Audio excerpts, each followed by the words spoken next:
Public Facilities and Safety Committee of Monday, October 21st at 3 p.m. I'd like to go ahead and call this meeting to order. If you'll stand for the Pledge of Allegiance. I pledge allegiance to the flag of the United States of America and to the republic for which it stands, one nation, under God, indivisible, with liberty and justice for all. All right, we do have a couple members absent, but we still do qualify for a quorum because half of our committee is here. Public notification of this meeting has been published, posted, and distributed in compliance with South Carolina Freedom of Information Act. We're good with that, Sarah? Yes, sir. Awesome. Take a motion for the approval of this lengthy but fun agenda. I'll make the motion. Tab with the motion. Mr. Dawson with the second. Any objection? And I see no objection. This will be approved. On to number 5, approval of the minutes from September 16th, 2024. Tab, you read them. Yes, I read them. Second. And with Ms. Brown with the second. Any discussion on the minutes? No. This will also be approved with no objection. All right, on to number 6, citizens' comments. I do not have any up here. Is there anybody that did not sign up that wishes to make a comment for this committee? Seeing none, we will close the citizens' comment and move on to the Assistant County Administrator's report. I believe Jared is out today. Mr. Moore, are you going to be taking that for him? I will be. How are you today? I'm doing great. Good. Good afternoon. What Jared and I had talked about is providing you all a few updates, one of which was on Hurricane Helene recovery status. So the things we want to update you on are debris management, individual assistance, the disaster recovery center, and SNAP benefits replacement. So first on the debris removal, the debris experienced by the county did not warrant activation of the debris management contract or monitoring contract. The estimated cost from one-time pickup was about $2.5 million. Instead, the county has partnered with DOT to provide as-needed debris pickup, which has been published and the public has made aware of that.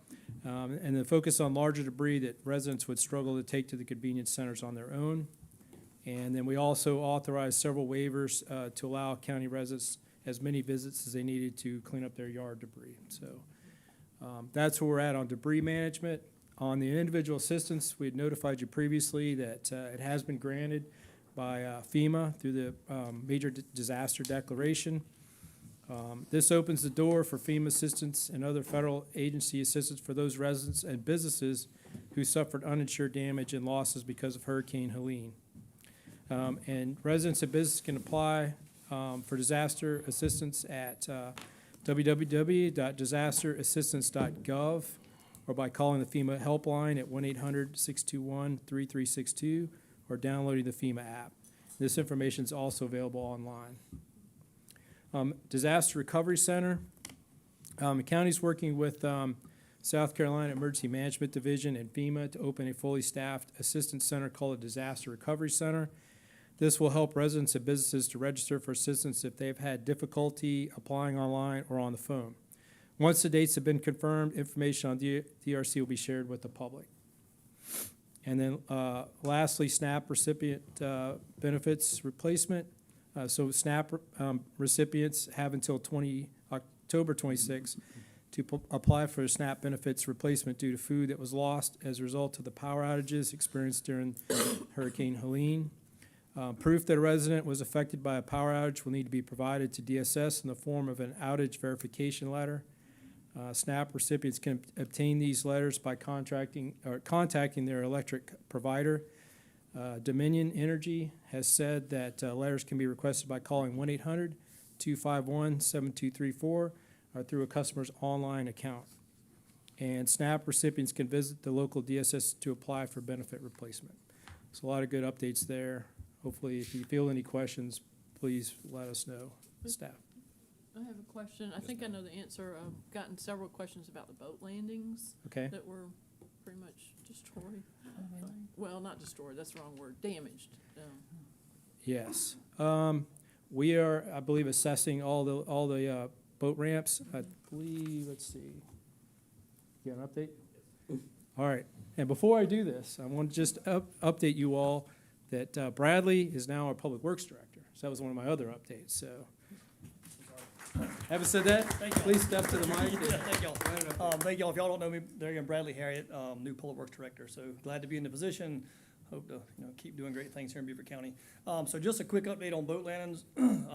Obviously, the Sands boat landing is still closed down.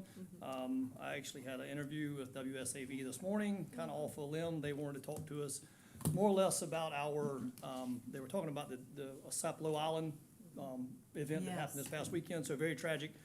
They were basically looking for us to how do we keep our boat landings and docks safe. So that's kind of what they were doing. So it was kind of a good plug for us. We were able to get in and tell them how we keep our docks safe, how we keep our ramps safe, and kind of give them a little plug on that. So I did do a little press release on that this afternoon with WSAV. But as far as the boat lands, the only one that's physically closed as far as the ramp goes is the Sands. Wimby Fishing Pier is closed at this time, and it'll stay closed until further notice. It's in pretty bad shape. I think those are our only two closures at this time. Okay. Buddy and Zoo, which is in Station Creek, that one's got some damage. We're hanging on there. We keep a close eye on it, but it's in need of some repairs. But it's safe to use. I think that's all I have on boat lands. Bradley, Yes, sir. while you're, Mr. Chairman, Bradley, while you're still up here, I know we spoke briefly. I know I have some constituents that still have storm debris out in their yards. My understanding is that we're helping, SCDOT is helping down in Florida a little bit, so there may be a delay getting that. Yeah, so what we're trying to do now, as far as a county standpoint, we kind of had to get back to some of our normal maintenance. We were just getting a little backed up from doing the storm cleanup, that we were already backed up for. So we are still partnering with SCDOT, but, SCDOT let me know this morning, that they've kind of pulled some of their crews, I don't know to what extent, out of here to send down to Florida to assist in Florida. So they've asked us if they've asked for more help to clean up on SCDOT roads. So that's gonna be a little slow. So if you still have some cleanup in some DOT roads, it's gonna be a little slow. So we'll get to them as we can, and that's bigger stuff, like, Mr. Moore said earlier, that's some bigger stuff, bigger tree limbs, stuff that you can't physically pick up and take to the convenience centers. But we are continuing to work on them. As we can get to them, we'll get to them. And I just wanna make sure the public heard that, Yep. so I appreciate it. Sure. Mr. Chairman, one thing, please. Of course. Mr. Harriet. Yes, sir. Tom Reitz, nice to meet you. Nice to meet you, sir. I understand you and Mr. Moore and others are gonna be with me tomorrow night at Bay Pines. Yes, sir. Is that correct? Good. That's it. Well, I appreciate it. Are we all ready for that? I Yes, mean, sir. we got, I think every family member's gonna be there. Should be a good crowd. Well, listen, you guys wanted to make it a community meeting, and I wanna thank you for that. I appreciate it. Do you have anything you want me to send them ahead of time? Where I was looking I maybe, think Ms. Taylor Brewer updated late this afternoon, Ms. Carroll, so you should have that updated little Okay, statement. good. Sorry we didn't get out to you on Friday. Typically it gets out, but Jared was out and we had some other stuff going on, but, there was just a few statements, not any huge updates, but, Okay. nothing major. I appreciate your efforts, and I know they're gonna do that as well. About 30 years in the making, and this is fantastic, and we Yeah. wanna thank you very much. You're welcome. Appreciate it. Any other question? Yes, sir. Thank you, Mr. Chairman. First, congratulations, Mr. Harriet. Thank you, sir. Rust Point Landing, just give me your comment on where things are. I know they made the improvement. How is it holding up? So I know that the state shut Rust Point Boat Landing back down again, due to sand, being on the ramp. I talked to Zabo, which is the park manager out there. He thanked us for our help last time. County actually went out and helped them get the sand off of their ramp. So helped them do that. He's not reached out for help this time, so I'm not sure. I know that their floater was damaged, pretty severely. The first floater section was damaged pretty severely. I don't know the extent of it, but I know that it was damaged and they're working on it. Last I heard, it was still closed. Okay. Thank And you. that is, remember, that's a state-owned, and we do help out, but that's a state-owned boat ramp. Right, I know. Yes, sir. Thank you. Yes, sir. Mr. Moore, anything else for us today? So we had one other update. So we've noted that Bradley is the new Public Works Director. We also wanted to note that Brian Bauer is now the Director of Engineering, I believe. Brian, here he is right here. So want to make those two announcements, and subject to any questions, that concludes my portion. We're also going to have Hank come up and provide an update. We had discussed having an item on DeFusky Ferry, so he's gonna provide some updates on that. Okay. Good afternoon, good afternoon. I'll address storm responses and the terrible Georgia occurrences last. I just want to give you an operational update first. Contractor's currently running on schedule. There were a lot of emails and communications about the Manatee 2 being out of service. It will be back in this week, but that will be the backup boat. The primary vessel going forward will be the Queen Jean due to larger capacity, faster, more cargo, and easier to access from both docks. Boat repair and maintenance is expected process. That's why there's 2 boats required, because you have to, in order to service, a lot of people in the area have boats and they stay in the water. You have to be able to periodically take them out and continue to operate. And that's what has gone on. Manatee 2 is the backup and being used as needed to conduct repairs on the Queen Jean, which does have functional bathroom within the deadline that we provided to them. The Queen Jean will be back in service this week while they do regular maintenance on the Queen Jean, but it will come back as soon as service is done. It's going to come back and remain the primary vessel. Helene storm response. There was 1 day of closure that was coordinated with us that we did put out notice between 36 and 24 hours ahead of time due to projected marine conditions. That was from National Weather Service. I know it was one of those situations that turned out to not be as bad as predicted, which is kind of the catch-22 of closing versus not closing even at the county.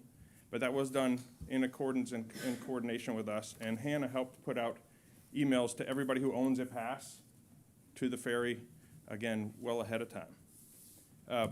We also worked with the contractor to allow for up to 200 pounds of cargo to resupply. Just I heard we were talking about reapplying for SNAP services to resupply. We also knew that a lot of people had power outages for extended periods, so we were in contact with Dominion Energy. And as soon as power was restored, we worked with the contractor to allow for the next 5 days, not 1 per person, but per run, you could bring up to 200 pounds of supply so that people wouldn't be paying exorbitant freight fees in order to move water and foodstuffs, et cetera, back into the refrigerators on the island.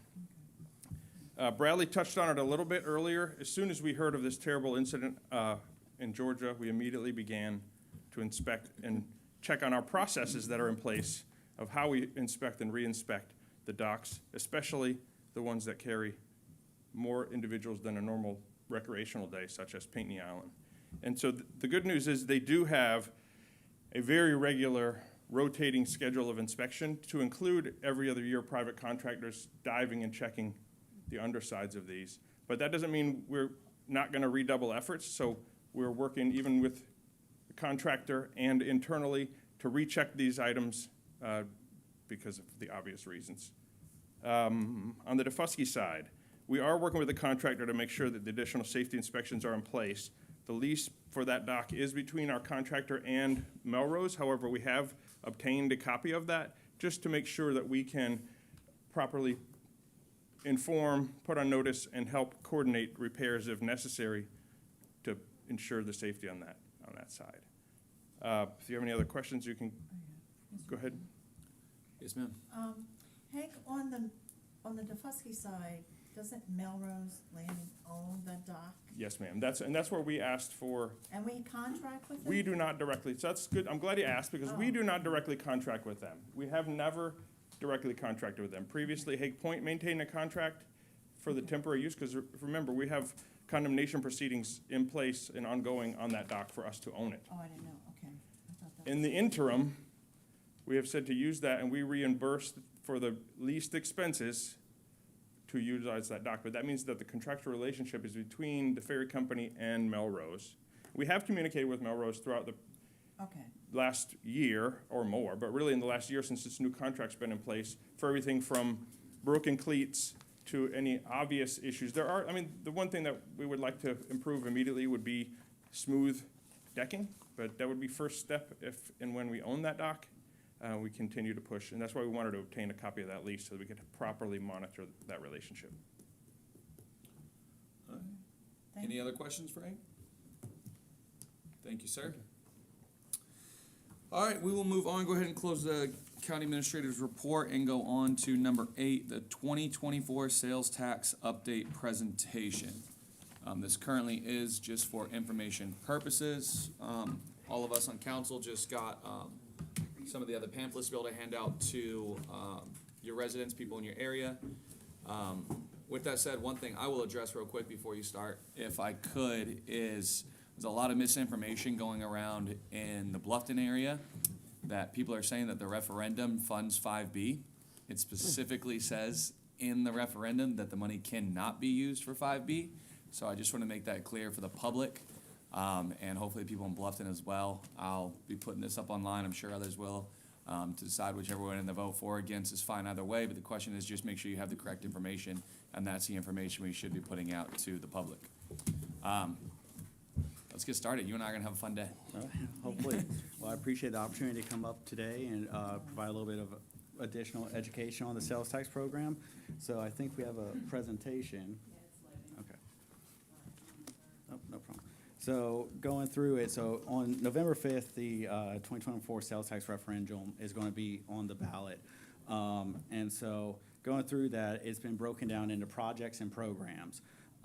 So first thing is, how do we get here? So these projects and programs were determined by two citizen-led sales tax committees that came forth with recommendations. First one all the way back in 2021, and then the second one started in 2023. Those recommendations were brought to council and voted on, and then went to 5 different public hearings and were refined again. So that led us to the current program, which is a 10-year program worth $950 million that'll be on the ballot in November. Okay. So just go through real quick. Again, that's projects and programs. The projects are going to include the Triangle Project, which is 170, 278, and Argent Road, Rebo Road improvements, and then also SC 46 improvements.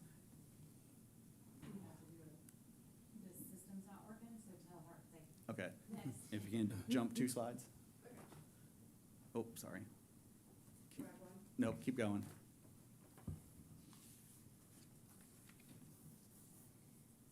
Should be a slide that says projects.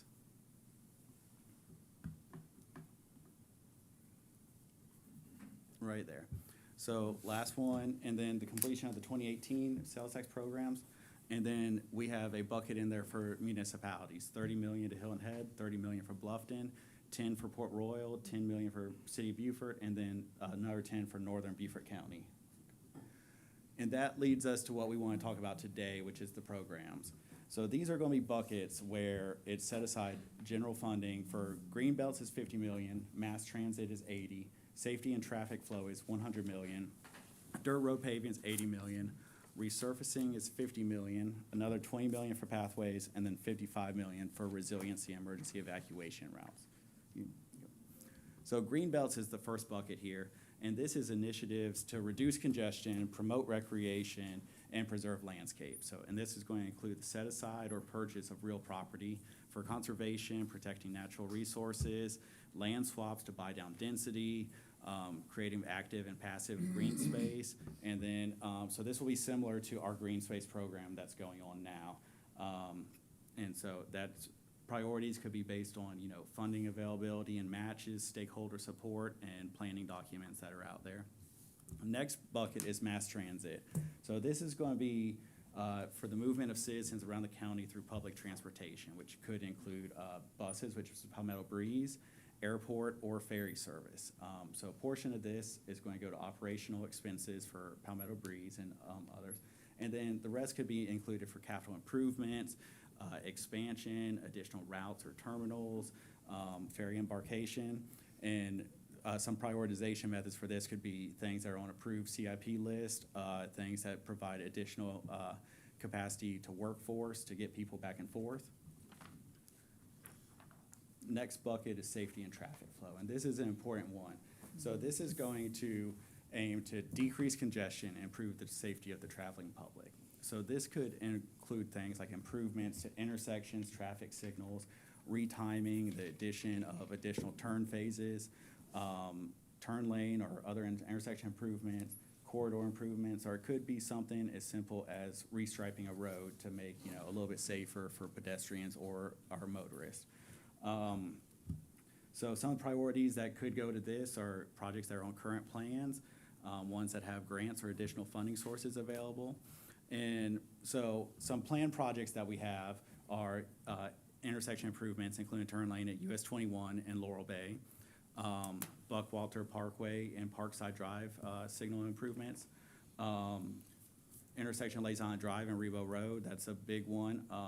We have an intermediate program planned for that to include a free flow slip lane, and then some traffic improvements on SC 46. So that's kind of where those are looking at, some short-term projects. Dirt roads. So this is here to accelerate the county's goal of improving all county and municipally owned maintained dirt roads. This funding could be used for right-of-way acquisition, design and permitting, and construction. So the big things here is we currently have a 5-year plan for dirt road paving. We're finishing up the 5th year, or we're starting the 5th year of our current program, and we have another 5-year program already established. And with that, we only programmed out 5 years, but they have ranked all the roads in the county that are dirt roads, county maintained. So we can go through, if we get through that 5 years, we can either do another evaluation, or we can go through that list that's already there and just keep going down the list, or reevaluate yearly based on right-of-way acquisitions and things like that. Same thing with resurfacing and preservation. This is going to be putting new asphalt or other surface treatments on existing roads, with the goal of increasing the countywide networks, state, county, municipal roads to a higher level. So again, with this one, we have a current 5-year plan that we're working on, with plans to do another evaluation next year. And again, with the dirt roads, we're working with DOT on this one, but we have, when they do these evaluations, they go through and they rank and evaluate every road in the county, generally county maintained roads, but we can also do this on state roads and municipal roads, and come up, so we'll have a 5-year plan out of it, but we'll also have the rankings for the rest of the roads that we could look at. Next is pathways, and this is additional to the pathways in the 2018 sales tax, but this is the study, design, construction of new sidewalks, multi-use pathways, other pedestrian accommodations. These will be prioritized based on current plans that have been adopted, and then also safe access to schools and parks and improving connectivity for pedestrians. Last one is going to be resiliency and emergency evacuation. And this is basically going to be looking at, we know there's areas that flood, there's causeways, there's dirt roads, and this is going to be looking at that and trying to improve these situations so we can best get citizens in and out of the county in the event of a storm or another natural disaster. Some of these things we'd look to do is mitigating flooding, improving causeways, strengthening causeways to prevent erosion moving forward, and hardening of evacuation routes.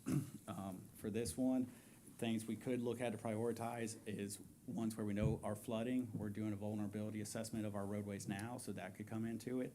And then points where, have one way in and out, such as a causeway or a roadway that just goes in, no other way out. If that floods, those people are trapped, so that could be a priority there. And then the big thing is, if it's approved, there's going to be a citizens-led oversight committee that these projects will go through. They'll get to oversee the budget, the cost, and things like that, the time, the schedule. So when these come up, the citizens-led oversight committee will have a chance to weigh in on the priorities and how these projects are selected and ranked, and have the say on what moves forward. So with that, I will take any questions. Any questions to start it off? No, but I do have a motion I'd like to make. Oh, I know. Yeah. Oh, could I ask my question for the Yeah, motion? You absolutely. can ask a Thank you. question, go ahead. Thank you. I like your last slide. You said, if approved. Yes, sir. So my question is the reverse. Mm-hmm. If it's not approved, is there a plan B, C, D? Yeah, For us to right move. now, there's kind of 3 alternatives that we see. One is to do nothing. And That's not an option, all right, but go ahead. option 2 is property taxes. And then option 3 is sales taxes can be put on general election years. So coming back down the road and going for another sales tax. Those are kind of the options if it doesn't pass, so. Mr. Chairman. Yes, ma'am. Okay. You mentioned 46 Circle will improve that Yes, ma'am. circle. Do you know how? Is it gonna be like the Seapine Circle? I mean, short term, right now, we have coming from Jasper County, it queues up there. So we have some improvements there, kind of redoing the median and looking at striping there.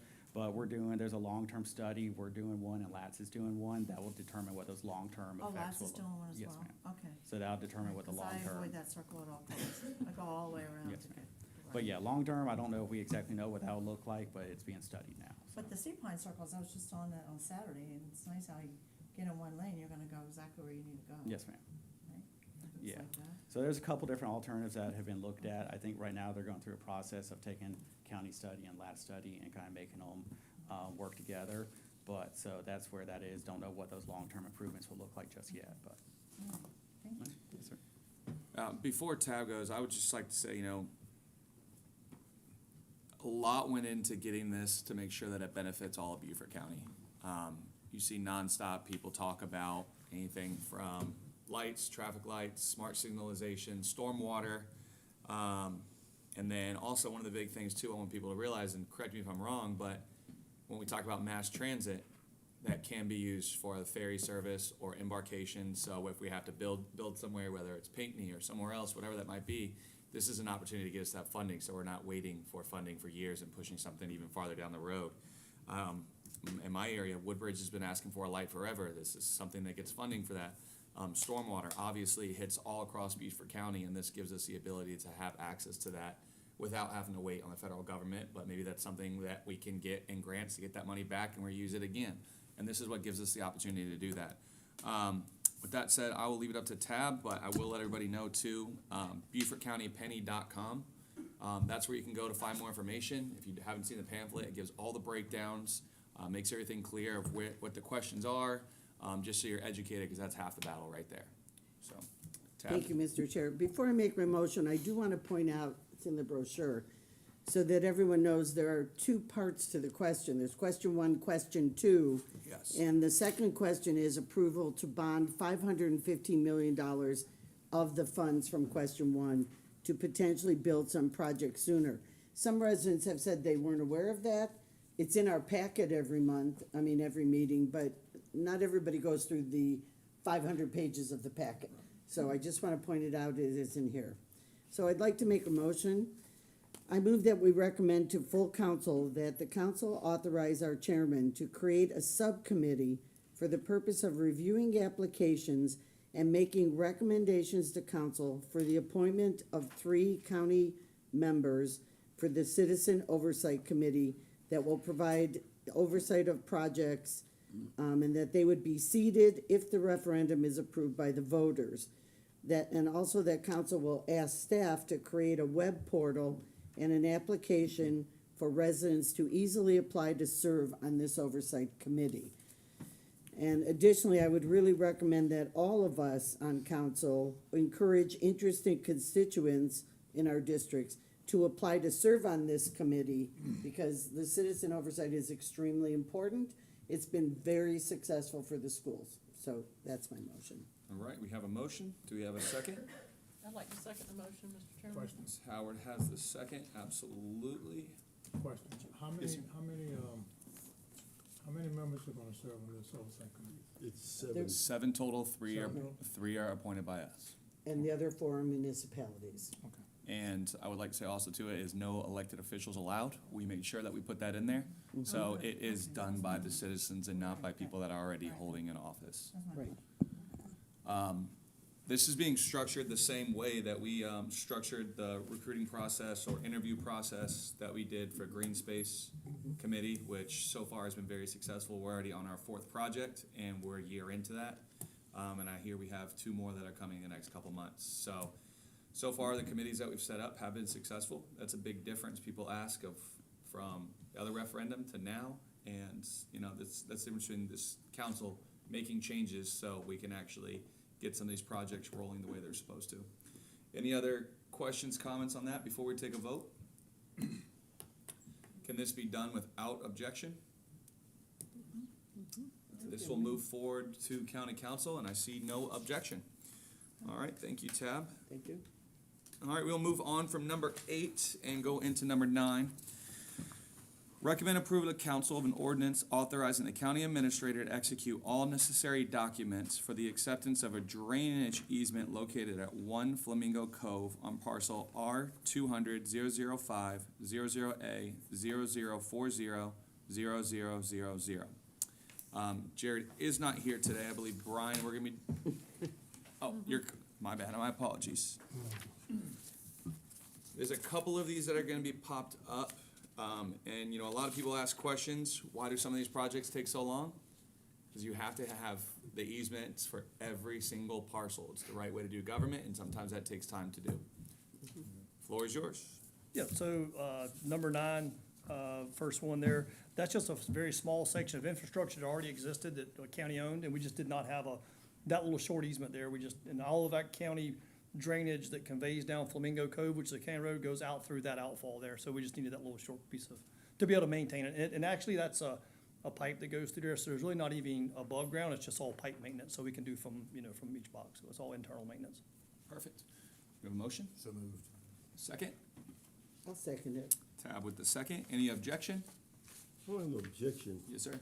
I guess we've done easements in the past, and I've not known it to come before us as an ordinance. Why the change in direction at this time? Is something wrong with how it's been done in the past? I'm not sure, other than I think legal. Yeah, can yeah, answer that I for you. want you to answer that. Yes, sir. Legal can answer that one for you.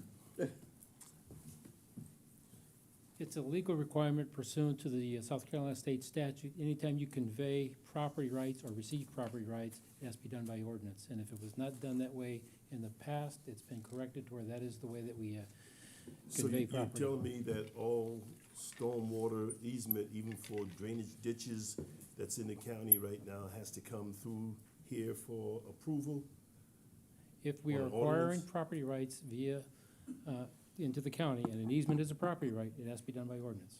That's by South Carolina statute. So all the easements that we currently have recorded has to be redone or No, I'm not saying that at all, but we are correcting and changing to where when we receive them now, we are going to sell or purchase or acquire land rights by ordinance is what we're doing. In the past, if they were conveyed by a resolution and nobody objected within those 60 days, I think we're okay. We'll address those as complaints come up, if they ever come up. Yeah. See, one of the problems I do have, and I see in your language, you're dealing with property owners that you can put your hand on. In my case, and I would think in Gerald's case too, Mr. Dawson's case, there are a lot of easements that's required before the county would go on for stormwater that are in heirs property that probably go back years and years. And I'm just wondering, how do you plan to address heirs property as it relates to stormwater easement, just for drainage ditches? That's all I'm looking for. Drainage ditches. but Regardless of the county- purpose, if we're acquiring a property right, we have to accept that by ordinance, is what we have to do. And if it's heirs property, someone from the heirs property will have the authority to convey that easement. They'll get that authority. However they come together to do that, we'll have to look at it on a case-by-case basis to acquire that right. And then we would have to go through ordinance to get it approved. Whether it's by ordinance or resolution, you've got the same problem. You have to have the proper people identified who have the authority to convey that property. I don't care if it's by a resolution or an ordinance, you have that same issue. No, in the past, basically, the legal department just recorded that in the deed book. Now you bringing it before council as an ordinance, that's all, which will require 3 readings, et cetera, and stuff. Yeah, I can't speak for the past. I can just tell you that when I got here, I saw the problem, sought an attorney general opinion to convey, to confirm my concerns, and the attorney general confirmed and agreed with me that to acquire or sell property. Just making it harder for me, that's all. I'm just making sure we're complying with the law, sir. Yeah. That's all I want to do. Okay. Jens, I appreciate it. Yes, sir. Any other questions? Can this be done with no objection? Mr. Chairman, I'm gonna object to it. Yes, sir. Just on principle, not necessarily because of what is being done, because of the methodology at this time, and I'm not too comfortable with it, so I'm gonna object to it. Okay. Okay. It's one objection. That will pass, is that 9-1? Yes. All right, we'll move on. That is approved. Moving on to number 10, recommend approval to council of an ordinance authorizing the acceptance of a drainage easement located at 10 Quail Ridge Circle South on parcel R100-030-0268-0000. We're gonna have a lot of these, so let's do it. Yeah, so no, same instance here, we have a county road there that conveys county drainage, and it goes between two parcels, and that parcel, between those two parcels, it's not been maintained for, since the project was done, probably 20-plus years. Okay. So what's happened, everything is silted in over the years from when the project was originally built, and there was never an easement there, so in obvious for us to go in and do work on that property, we had to require an easement to be able to convey the county drainage water out, off the road, and then back, it actually ends up on DOT's easement right away there. So same instance, if that property, both of those properties actually flood during a very heavy rain event. Both properties actually flood, and it kind of gets close to both houses on a very heavy rain event because the water just can't convey, Fast enough out of it. fast Okay. enough. So, Do we have a motion? I'll make a motion. Ms. Howard makes it, in a second. I'll second it. All right, do we have any discussion? Any, Actually, if I may interject, Yes. just for a moment, kind of going back to this point. That's fine. Mr. Glover's point is, so when these got recorded, even though we're doing an ordinance now, when the previous easements were recorded, they're deemed valid, right? Is that where we're? Yes, sir.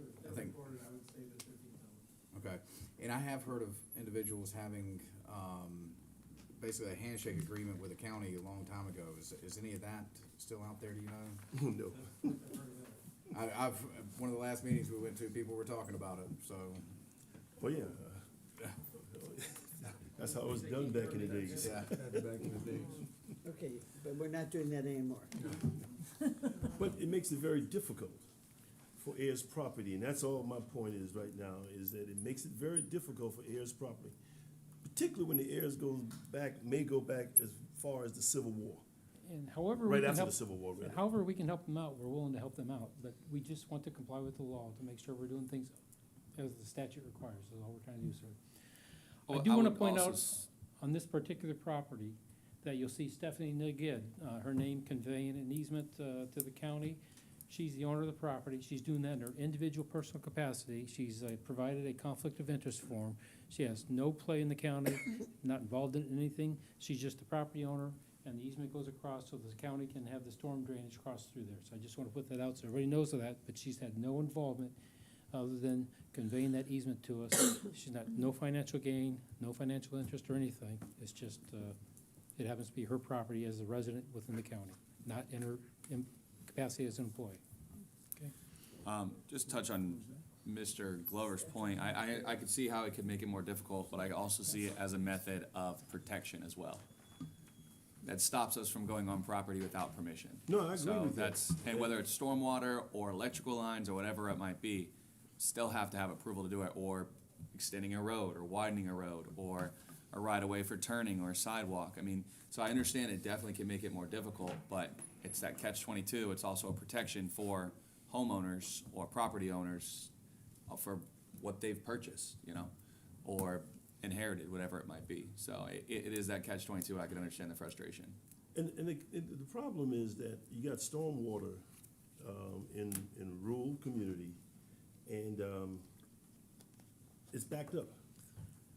And folks are saying, I'm paying stormwater fees, and I can't get no results. So how do we resolve that, even for the small community that have problems, but, you know, water's backing up and can't be moved, and I'm just saying, I got that it's a issue. problem for me, and I just need some good, sound advice that sometimes may not be quote-unquote by law. And I got the same issue in out on Ladies Island too, with Yeah. stormwater backing up, so. It's a problem for me, Yeah. that's all. Do we have any objection? I'm still gonna vote right now until I feel better. All right. This will have one objection and 9 yeses. This will also be approved.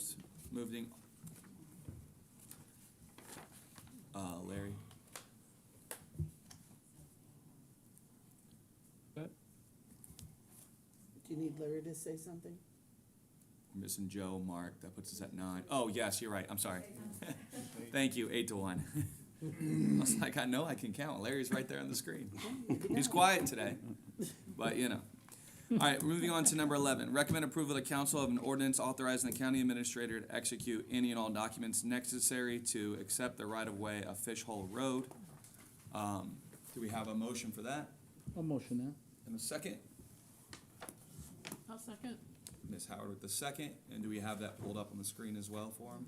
Okay, and this was one, Fish Hall Road was paved back in Mr. Reeds 2013, was first. 2014 timeframe. At the time, they got right-of-way easements on all of it. This is the only parcel that we do not have true instruments of ownership on, so they are donating a 50-foot right-of-way, so no fiscal impact. Okay. Do we have any questions? Any objection? Wait, can I ask a question? I'm sorry. So if we accept this, then somebody tells the CTC this is now in the road inventory? It was already in the road inventory. It's a county-maintained road. We're just doing the right of way? Yeah, they got easements when they paved it and not true deeded, Okay. so it's deeding the right-of-way to us. Okay. Can this be done with no objection? Yep. This one, go ahead. You're good on this one? Oh, you're objecting on this one too? Objection, yeah, I wanna be consistent, and, I will probably support it, in the regular This one's meeting, This But, one will be 8-1 as well. yeah. Moving on to number 12, recommend approval to council of an ordinance authorizing the county administrator to execute any and all necessary documents for the acceptance of right-of-way properties on parcel R200-011-000-0007, 4 zeros associated with Shepherd Road Causeway and Dock Builders Drive on Ladies Island. And I this so is, move, Mr. Chairman. So moved. Yeah, I would. Second. I'll second it. Tab with the second. Thank you. Yes, sir. and this one came through a few weeks ago for condemnation. It was approved. Afterwards, the property owner decided he was willing to sell for the appraised value, so that's $10,000. I remember this one. Was it last meeting or the meeting before we Yeah. had this? Yeah. It's been the last one or two, yes, sir. Do we have any objection? No, but I am going to recuse myself from the vote. Yep. I think you did that last time as well, so yes. All right, well, that will pass 8 with 1 recusal. Moving on to number 13, recommend approval of council of a resolution to accept the Military Enhancement Plan Fund grant from the South Carolina Department of Veteran Affairs for the amount of $1.6 million for the Port Royal Reclamation Facility Project. This is a 50-50 match, it looks like. Yes, sir, but Beaufort Jasper will pay the local match portion, so there's no impact to the county. Okay. So moved. I have a motion by Mr. Bartholomew and a second. I second. Oh, okay, no, go ahead. Mr. Dawson first. Any objection? This will be approved without objection. Moving on to number 14, recommend approval of the council of a resolution to accept the Military Enhancement Plan Fund grant for the South Carolina Department of Veteran Affairs for the amount of $3 million for Laurel Bay Treatment Plant Project. Do we have a motion? I'll make the motion, Mr. Chairman. Second. Motion by Ms. Howard, second by Mr. Dawson. Do we have any discussion? Just one quick question. Where is the Port Royal treatment plant that this effluent will be pumped to? That I just- is, Hank, do you know exactly where it is? No, it's, I think, I know it serves all 3 bases. are you talking about Laurel Bay or the Record? Is that the one there? Does it say that it's gonna be Crystal pumping Lake? to I mean, that Crystal- station? Yeah, this is the one that Laurel Bay pumps to. Right, so, what they're doing is, there's the old Laurel Bay had their own treatment plant that is completely dilapidated and outdated. And so what they're doing is converting that into a pump station to put it into the regular system, which will go to the Port Royal's, treatment plant, to my understanding. However, I don't know the specific location. I know that whenever they consolidated everything, I'm sure It's Mrs. on Howard can say. wastewater way, next to DSN, it's behind DSN. PSN, that's right, okay. There it is. And that's just one of those that whenever they That's consolidated Port the Royal now system, too, they right? still refer to it as the Port Royal. I got you. Okay. Sewage plant. Do we Fancy name have for it. any objection? I see this also has no fiscal impact on the county. Any objection on this? This will also be approved with no objection. Moving on to 15, recommend approval to council of a resolution to enter into an LPA agreement between the South Carolina Department of Transportation and Beaufort County for its matter plan for various corridors in Beaufort and Jasper County. Yeah, and this LPA agreement, the actual agreement itself came through a few weeks ago also with two other ones. Believe it's 170 and 278. All three were approved. This one actually has a match associated with it that was not included, so that's $55,000. That would be the county's portion of it. We're matching it with 55,000? Yes, yeah. Okay. Yes, sir. The rest of it will be from the state. Do we have a motion? Oh, I'll make the motion. That's Tab. Second? I'll second it. Don't be so excited. Yeah, really. All right, any discussion on this? I have Yeah. a comment. For the public who watches this, I don't know how many do, could you tell them what LPA is, ITS is, and LATS? Yeah, Because so- those are just acronyms, they don't know what they mean. Yeah, so LPA is the local planning agency, so it means we're entering into agreement with SCDOT to be the organization that's going to manage these projects. ITS is an intelligent transportation system, so when you're going down the highway and you see, 12 minutes to exit 3, that counts as that roadside message boards falls into it. And then the third one was LATS is our local area transit study. So they are our transportation planning locally as part of the Low Country Council of Governments, so. Thank you, just for the public to know. Yes, sir. Yes. I really, it helped me understand better. In my mind, I'm thinking for the price, particularly because of the price or the cost for the project and stuff, you're doing more of a conceptual planning than a master plan, or you're doing Yeah, a this master plan, and my definition of a master plan is a little different from Yeah, the this will be cost. a study and master plan. It's not going to be full design plans. This is going to say, look at the county, look at the corridor, and say what could be put out here and how to implement that, so. And you will be getting inputs from the various communities on this, or is something done in-house and then? Yeah, it would be, there'd be a stakeholder process with it, but it's all DOT corridors, so there at least be coordination with LATS and DOT on it. But yeah, we can get input from the stakeholders as well. Okay, and what I saw on here is, particularly in my area, Highway 21, all the way to the Harbor Island Bridge. And so it's really extending a plan for that portion of the 21 going all the way to Harbor Island Bridge? Yeah, so that portion there, I mean, this will be what the master plan will tell us, would probably be, I would imagine, mainly for, time to get there, but also evacuation route information. Because that's another thing you can do with ITS is evacuation routes, detour this way, things like that. So I imagine that would probably be mainly what that would be for, and updates on storm information. I was at a forum, candidate forum recently, and last week, to be truthful. A question was asked of me, and I said to the person that I don't foresee that, and I have not heard that conversation happening. And he went back 10 years or so, but the question came up of a third bridge onto the Sea Islands. This doesn't even talk about that at all, so. No. Yeah, so this is just going to be the ITS.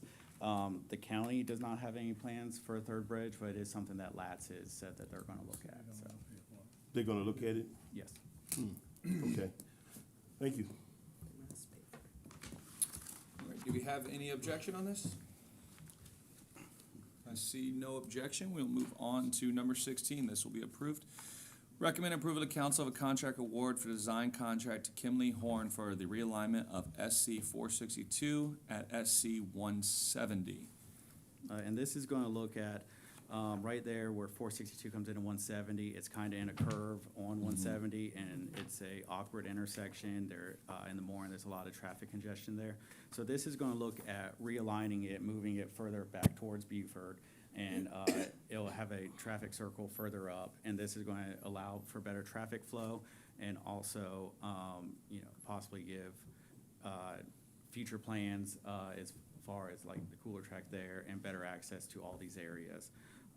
Contract fee is $897,115. Staff recommends a 15% contingency of $134,567.25, which would bring the total to $1,031,682.25. And part of the reason for the contingency is for these large transportation projects, DOT requires a preliminary and a final geotechnical explanation. And they've included the preliminary geotechnical. They don't know what the final will look like. It's going to be based on recommendations from the final alignment and corridor. But they estimate that this preliminary will be 80 to 90% of the total cost for that geotech, so. Sarah, can you scroll down that picture just a hair for me, or Brandon, whoever has it? Sorry, thank you. All right, do we have a motion for discussion? I'll make the motion. All right, and a second? I'll second it, got a question. Mr. I do Dawson, too. the second. Tab, you motion first. First question, yes, ma'am. Okay, so what's the timeline for this project? Because this is a nightmare I experience routinely. Yep. But when is the timeline for this? I believe it's a 2-year contract timeline on it, so. Okay, then I'm looking at page 138 in the packet. I was happy to know there's public information meetings. That goes to something Mr. Glover brought up. So there will be meetings, handouts, and so on, because this is a concern Yes. for a lot of people. I dread driving home on 170 past that 462. Yes, sir. But, so that was good. They're going to do public meetings. And I think it said they have 4 years to do it, but you're saying it's a 2-year project? I think it's 2 years for design, and permitting. I'd have to go back and look. I think they have right-of-way in there as well, so that might extend it out some, but I think the actual design and permitting portion is 2 years, but. Could we speed up the design? No, I'm only kidding. Could they like take extra drugs and stay awake and speed it up? Because this is a problem, and should we Yep. have a hurricane, it's a bigger problem. Yep. So I do appreciate everything in here that they're going to do, because I think it helps us understand. And I would recommend the public read through the packet. There's a lot in here they have to do before a shovel's in the ground. Yep. Yeah. And I think that's one of the misconceptions we have, but if you look, I mean, I'm rolling through these pages where I made comments, and it goes on and on and on. So there's a lot in here they have to do. They don't just dig up dirt. Yeah, and when you start getting into projects of this size, and especially along these main corridors, right-of-way is an issue, as you addressed earlier, utilities is an issue, and so there's a lot that goes into these, and it leads to some of the time frame that you're talking about. But yeah, it's definitely a at least a several-year project to get through design, permitting, right-of-way, and things like that. And it says they assume right-of-way acquisition will take no longer than 12 months, so good luck on that. Yeah, yeah, hopefully, I mean, the biggest thing is going to be, I mean, you're realigning, so you're going to have to get a lot of new right-of-way, but I think it's all on 1 or 2 larger parcels, so that can make things a little easier sometimes, so. Okay, thank you. Mr. Dawson, you believe you had one? Yeah, the question I had is, we have the congestion on 170 as it is, but I'm looking at the traffic circle on 462. Now, how does that supplement or enhance the traffic flow coming from the circle down to 170? Yeah, I think you're looking at that, it's going to be for future volume that's going to be there. And you're also, where we're cutting off access at 170, we still got to give a way for people to get over there. And then, so that's going to be the big thing, is it's going to allow people to continually move and not have to stop at an intersection for those side streets and for the future growth. Because we're starting to see, just like 462 backs up now, continued growth is going to make that 462 even more highly trafficked. So the roundabout gives an option to keep traffic flowing instead of stopping them at a light or intersection. Okay, good. Could I just say 462 is no picnic to drive on with the holes, the potholes? Well, DOT separately is going through and has a resurfacing contract on it, that if they haven't begun working on, we'll be working on soon, so. They weren't working on it Thursday, but my car will appreciate if some of those holes are kicked. But yeah, I believe they have their own resurfacing project Thank on it, so. Yes, I have 2 questions myself. One of them is, both of these are schools, if I'm reading this map correctly. The one on the left, I think, is Ace. The one on the right is John Paul, I believe. So before we get to this part of you know, getting people off of 170 or easier traffic flow, are we gonna meet with them about seeing if they want access ahead of time so they don't have to pull on to 170 to begin with? Yeah, I mean, Especially the school with, I already know that that's a school zone, which slows that down anyways, and most people don't slow down. Yes, that one on the right there. Yeah. And it looks like their easement, if I'm reading this correctly, their property line of theirs goes all the way to that road, so. Yep. Yeah, no, there definitely have to be some communication there, Okay. to make sure that they have proper access, so. And then will we be cutting off the intersection? It's on the bottom left, you can't really see it in this picture, but the existing light down there on the bottom left, At 462, is that gonna be closed off? yeah, that's gonna be gone, that light's gonna come out and shift down to where it is, where it's shown Okay, there, so. and then will that road itself be cut off as well? Or will it allow for people to turn in if they like that one, don't wanna wait at the light? I mean, I think that road still serves a couple properties, so that's one thing where that arm coming off the traffic circle is going to still provide access there, but it's gonna be cut off from 170. That would be my only questions. Anybody else? Can I follow up on you to make sure I understand? If I'm coming from Ridgeland on 462, coming on 170, and I merge into 170, you telling me that road where I can merge on is gonna be closed? Yes. Correct. Why don't you allow that to continue to happen? Not necessarily to turn to go on there. I think you should, if you're leaving Hilton Head and you wanna go on 462, you come up to the light. But it seems to me that traffic, you alleviate some of that traffic, just allow just a one-way to flow and merge right on 170 is naturally happening now. It just seems sensible to me as we grow. Yeah, I But think part of the problem is that it's not merging the way it's supposed to now, and it's causing backups right there, and trying to redirect everyone to the traffic signal, but that's definitely something that we can get with the design team about and, see if that's an option.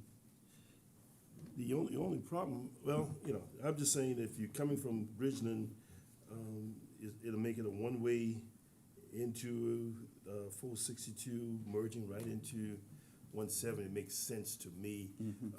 I can't go back that route, but if I'm leaving Ridgeland, I can just flow and just merge and continue on 170 and stuff. It just makes sense to me, but Yeah. that's me. Just I'm not an looking- engineer. Yeah, I don't recall the whole alignment, but just looking at here, it looks like they may still have some merge lanes in there built into the That'd be intersection, good but to we'd have, have to, yeah. well, we can definitely look at that, so. Okay. Can this be done with no objection? Objection. All right, I see no objection. We will move on to number 17. John, I think we got a couple airport things. Oh. All right, hand it off today. I'm Steve, so Sorry, same difference. Let me go ahead and read the first one real quick then. Recommend approval to council of a resolution authorizing the county administrator to approve a parking space rental agreement between Beaufort County and United Parcel Service Incorporated and Ohio Corporation. So- moved or? Sure, we'll take the motion and open it up. That's a first. Do we have a second? I'll second. And the second? Just for information, we currently have an agreement with them to use parking spaces, so they're not parking on the road by the airport, and we're just continuing the agreement on extending it for another year. Okay. Do we have any questions? The renewal, okay. Any objection? And see no objection, and this will be approved as well. Moving on to 18, recommend approval of the council of a resolution authorizing the county administrator to approve a cooperative service agreement between Beaufort County, United States Department of Agricultural, Animal, and Plant Health Inspection Services, Wildlife Services. I'll make the motion, Mr. Chairman. Motion? I'll Do we have second that. a second by Ms. Brown. All righty. Do we need any updates about this one? Does anybody have any questions? I have I'd a just like to question. make a comment. This is, for the safety of everyone to have this happen at the airport and for them to be trained to handle situations, because geese and planes don't mix very well. So Not only So geese, what any, doesn't any mix? animals don't any mix other well with animals, there. yeah. Oh, yeah, that's right. This covers all It animals, covers all of domestic, them. wild, everything. Yeah. Mr. Chair, so just for the public's edification, it talks about a wildlife damage management as outlined in the work plan. So could you just talk a little bit about that? I mean, Alice just asked about it, but what's that mean to the people of the public? So, for example, we have fences around the airport, security fences. Sometimes deer and other animals might get in and could cause an accident, an incident, or damage. And this study helps mitigate those processes if they happen. And for the public's notice, do you, remove animals that are live but could be cause damage? That, there is a process for the removal. If there is animals as such on the airport, USDA gets involved and comes down along with Beaufort County Sheriff's Department. They'll be called to assess the situation and help get it under control. So I would recommend the public look at page 186 when they have nothing to do. That talks about your plan of action, wildlife-related threats to aviation, property, human health, and safety, as Ms. Howard said. And it talks about shooting, trapping, addling. I do not know what addling is. I could have looked it up and I forgot. I would have to call the wildlife guy to find out exactly what addling means. Okay, sorry, and I was gonna look it up and I forgot. Yep. But it says hazardous wildlife species include but are not limited to Canada goose, deer, coyote, foxes, a rock dove, which is a pigeon, and other migratory birds. I found that interesting. So I will look up addling for my own knowledge, because I don't have a clue. Any other questions or statements? I know, you're laughing. No, No, those are good questions, and, Lawyers looking? you know, sometimes it's a matter of harassment too, but it has to be done in the right manner. That's right, to and get that's the our first people away approach. from the airfield. Yeah. This can't be it. This be done with no objection? And I see no objection on that one. I would ask for a motion to take 19 and 20 together. I will read them. Recommend approval to council of a resolution to accept SCAC grant 20-026 in the amount of $140,405 for HXD air traffic control tower radio suite equipment replacement. And number 20 is recommend approval to council of resolution to accept SCA grant 20-027 in the amount of $157,006 for ARW runway 07/25 rehabilitation project. Do I have a motion to take those two together? So moved. All right, and a second? I'll second that. Second by Ms. Brown. These look like both grants that we're getting accepted to the airport. That's correct. All right, do we have any questions? I just have a comment, of course. On item 19, if you look at the background, I was surprised the communication radio suite is 20 years old. Yes, ma'am. That really took me aback. At an airport, 20 years old, and 2 of the 4 radios have failed and must be replaced, so this will be a great thing to take care of. Do we have any objection for the acceptance of these grants? I see no objection. Number 19 and 20 will both be approved.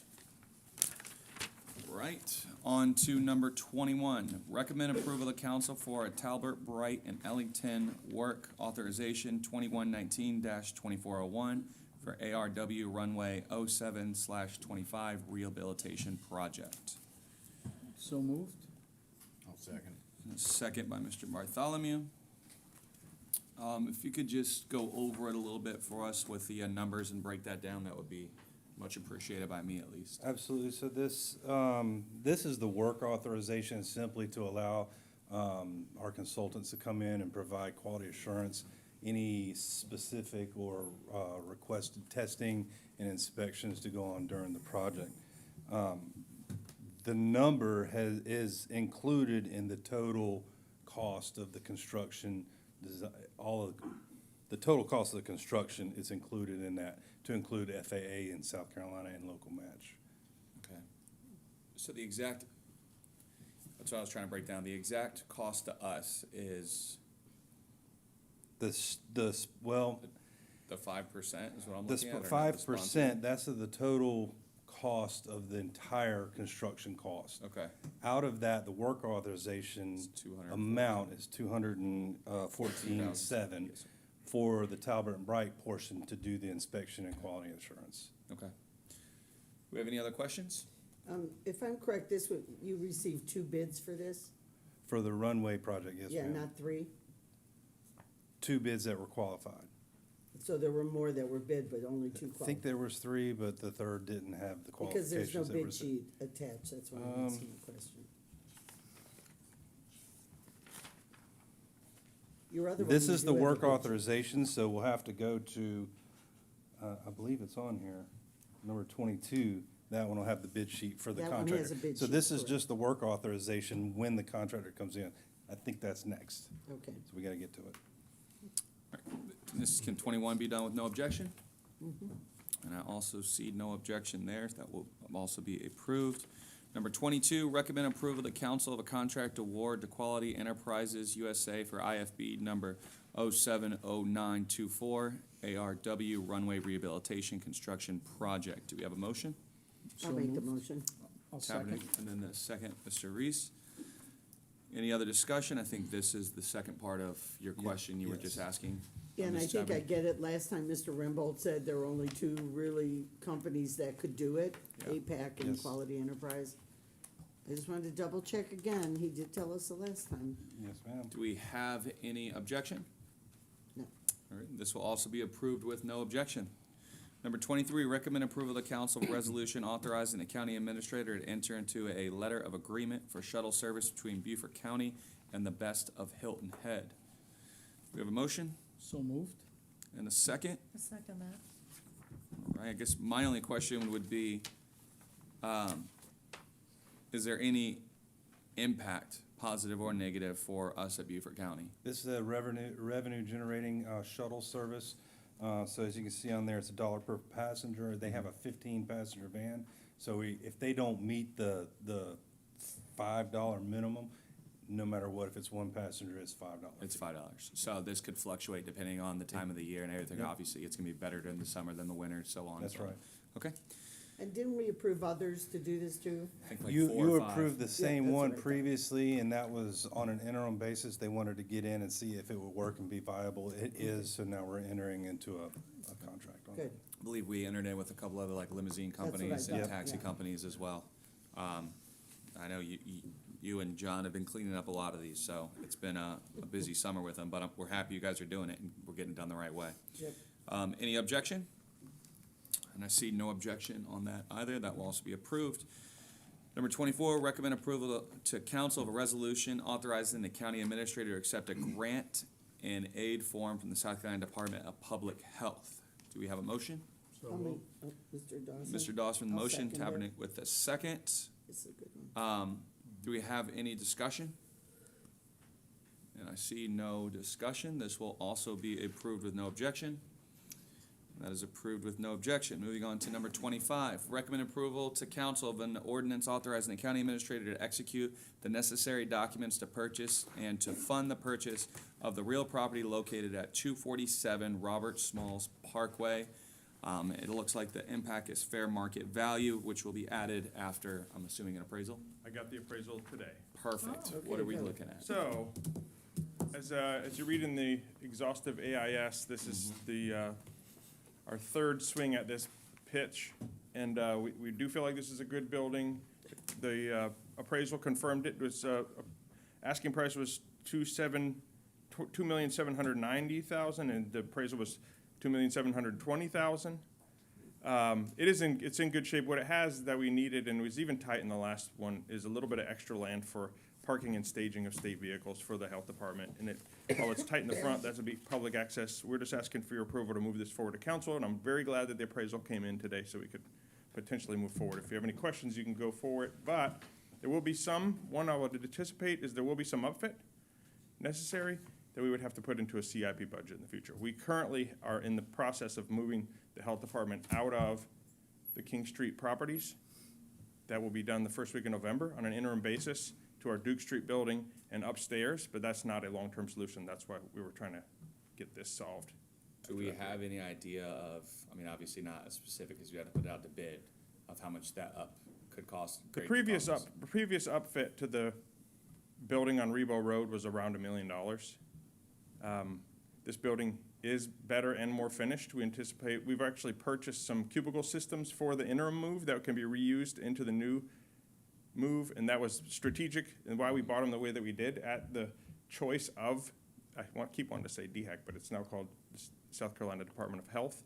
But it would be probably in that ballpark. The hope would be a little bit less, but I would hate to promise that. I had a question. Yes, ma'am. How- Do we- Can you tell, I don't, how many square feet? It's this about, is? it's actually north of 13,000. It's almost 14,000. And how big was the other one that was on Rebuilt Road? About 9,800 to 10,100, depending on It was which larger. document you looked Yeah, at. okay. And there was the one tight point there was, in discussion with Department of Health, was it was gonna be tight parking. We'd have to add some spots. That's why this back triangular lot is very helpful. And this will be big enough for the future growth that we're gonna need in it as well? Yes. We could fit it very tight into the 10, but the 13 makes it a lot more doable. And Hank, correct me if I'm wrong, but I think we had the other parcels or properties in executive session. This is out in the public, which I'm glad it is, but is there any threat of commercial development on this one, or another buyer coming in? Well, we figured after swinging and misses on 2 pitches, we'd try a different approach. Okay. I get it. That's fair. But there's always that chance, and it happened before, despite, we figured we'd say it, we've been in contact with the Realtor, and if it happens, Thank you, I was just looking for the location, I appreciate that. All right, any other questions? This be approved with no objection, move on to county council. And that'll be 3 readings at county, I'm assuming, because of the price? yes. Yeah, all right, this will be approved to go forward to county council.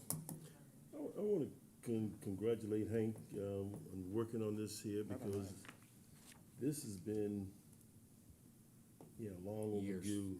And Yeah. I think at least 2-3 years we've been talking about something, and hopefully this will go forward with us this time. If this was wood, I would knock on it. Yeah. I mean, I remember this conversation when I first got on about having to take the steps to figure out what we're gonna do, and then workforce housing and the other building, and so on and so on and so on, all that stuff, so, that's the building? Yes. Okay. All right. Thank you, this will be approved. Moving on to 26, recommend approval to council of an ordinance authorizing the county administrator to execute the necessary documents to accept conveyance of a portion of property owned by the town of Bluffton located at 140 Buck Island Road with TMS number R610-031-00003-000. Do we have a motion? Motion this. And a second? I'll second it. All right, and do we know where this property is at? Looks like it's Brittany. Brittany gonna speak? So I'm not Oh, really she's clear. ready for it. Fiscal impact, no funding impact. This is a piece of property that's located at Buck Island at the corner of 278. The county purchased the property that we own when constructing the Bluffton Parkway, not 278. There you go. So Bluffton Parkway is on the north, Buck Island Road is on the east side. The county currently owns the pond there. The town of Bluffton actually purchased the property to the south. When they had a survey completed, you'll see the current property line is the inside dashed line in which the stormwater pond is actually located on. So, in an effort for the county to be maintaining the stormwater pond in its entirety, the town is asking for the county to take, it's approximately 10 to 12 feet of their property and accept it so that we are taking care of the stormwater pond in its entirety on our property. So to the right of this, is that Eagles Field? That is correct. Straight across is- Buck Island Road is the Eagles Field. So diagonal then is where they're building those new townhomes? If those are townhomes going on, yes, I know it's Townhomes, under houses, construction. I apartments, have okay. no idea what's going on there, but yes, adjacent property is under development. And then over where Eagles Field is where we looked at all those wetlands and everything. Correct. Okay. So it's the town of Bluffton's property and they're conveying it to us for nothing? Correct. Okay. Well, not for nothing, for us to Well, pay it for the says no maintenance so that you keep a stormwater. Well, again, it's 10 feet, so Yeah. we maintain the stormwater pond either way. Yeah, for sure. Oh. That makes sense. Are any upgrades gonna have to be done with that, with the building that they are doing across the street? I am unaware that this project has, and the survey's been reviewed by the stormwater department. They said they had no issue because they're already maintaining the property as is. Perfect. Sounds good. So, one more question, across the street where they're building those apartments or whatever they're building there, that's the town of Bluffton, correct? I'm not sure where the jurisdiction line goes. I'm not sure. Well, it's not the It's- county building those buildings, is it? No, I believe they just purchased that property, didn't they? The town of Bluffton? I'm unaware. Believe so, they had an agreement for workforce housing Yeah, there exactly. for That's why- the that's rezoning of it, I my- believe, something along those lines. That's I'm my not aware. understanding. Okay, but you don't know. No, ma'am. I'm not 100% sure either, that's just what I've read a couple times, I don't know exactly how it was approved at there, but I was just trying to get the location down, Yeah. exactly where it's Me at. too. All right, any Okay. objection to this? Thank you, Mr. Chairman. This will be approved with no objection. All right, our final one, number 27. Recommend approval to council of an intergovernmental agreement with the city of Beaufort and the approval of a change order to Eurovia, Atlantic, DBA, Blythe for IFB 011224E, Year 7 resurfacing project for paving of city-owned roads in Battery Shore neighborhood. Yeah, so the county has a annual resurfacing program this year. Blythe was awarded for year 7. That contract is still ongoing. The city has has ARPA funds they still need to spend, so they reached out about paving 2.5 miles of roadway in the Battery Shores neighborhood. So that would be a change order to our contract, 497, 589.30, plus a contingency of almost 75,000. And then, there'd be no impact. The city would be paying with that through their ARPA funds. They're just having us do the work for them. Yes, yeah, And just on our contract, yes, sir. I'll make the motion, Mr. Chairman. Yes, ma'am. I'll second it. With a second? And Mr. Chairman, if I may, I do see the assistant city manager back there. Do you want to make any comments about this, or you good?